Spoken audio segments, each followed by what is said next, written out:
আসসালামু আলাইকুম। আজ আপনাদের জন্য নিয়ে আসছি টেস্টি একটা বার্গারের রেসিপি। তো আমাদের আসলে যাদের ঘরে বাচ্চা থাকে প্রত্যেক মায়েরই আর কি বার্গারের রেসিপিটা কিন্তু আসলেই শেখা দরকার। তো আমি নিয়েছি এখানে মুরগির বুকের অংশটা, হাড় ছাড়া আর কি।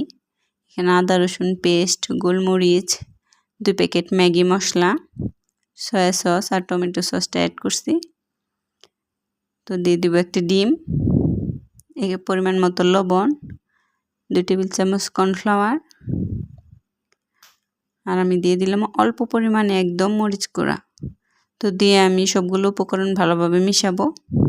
মিশিয়ে এটা আমি আধা ঘন্টার জন্য আর কি ম্যারিনেট করে রাখবো।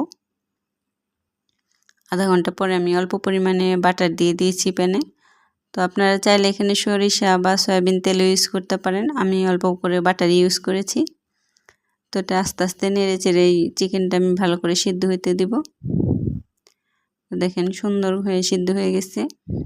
আর অল্প একটু ঢেকে দিব, একদম পারফেক্ট। দেখেন একটা স্পুন দিয়ে দেখবেন যে সিদ্ধ হয়ে গেছে, তখন নামিয়ে নেবেন।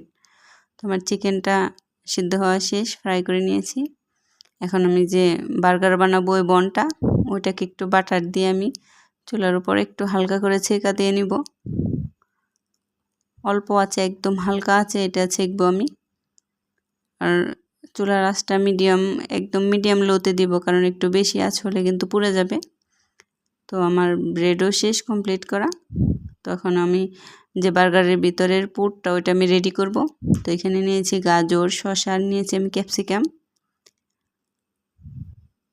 একটা বোলের মধ্যে আমি সবগুলো উপকরণ এখন মিক্সড করব। আমি গাজর, শসা আর ক্যাপসিকামটাকে দিব। আমি কাঁচামরিচ, পেঁয়াজ কুচি দিয়ে দিব। দিয়ে দিলাম চিকেনগুলো।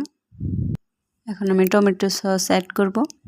আমি একটু টমেটো সস একটু বেশি দিয়েছি।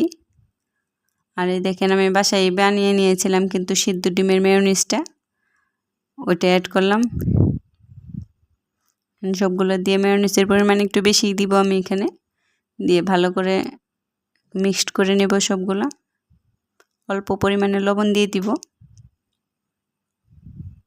সবগুলো দেখেন মিক্সড হয়ে গেছে, নেড়ে চেড়ে একদমই করে নিয়েছি। এখন আমি বার্গারের ভিতরে এটা রেডি করব।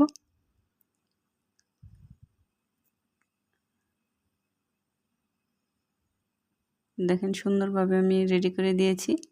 এটা কিন্তু রেস্টুরেন্টের চেয়ে কোনো অংশে কম না, মানে হেলদিও হইলো, আর একবারে বাচ্চারা মন ভরেও খাইতে পারলো। আপনারা একটা বার্গারের দামে 10টা বার্গার খাওয়াতে পারবেন বাচ্চাদের। আপনারা সবাই এটা ট্রাই করে দেখবেন ইনশাআল্লাহ।